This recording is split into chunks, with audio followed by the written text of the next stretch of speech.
Pemirsa, pada triwulan pertama tahun 2026, realisasi investasi Sumsel mencapai 12,96 triliun rupiah atau sekitar 28,37% dari sasaran RPJMD dengan penyerapan tenaga kerja mencapai 12.602 orang.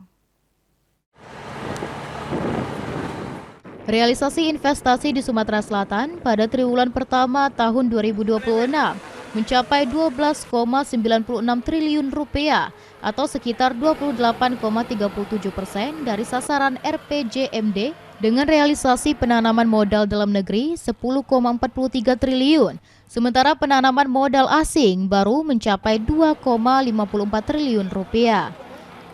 Kepala Kelompok Kerja Data dan Informasi DPMPTSP Sumsel, Eko Agus Rianto mengatakan, dari realisasi tersebut setidaknya telah menyerap tenaga kerja sekitar 12.602 orang di Sumatera Selatan.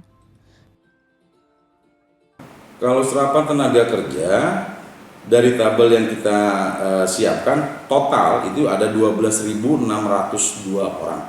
Ini yang tercatat ya, dan dilaporkan pelaku usaha ke dalam sistem OSS LKPM. Sementara target investasi Sumsel berdasarkan RPJMD tahun 2026 mencapai 44,63 triliun rupiah.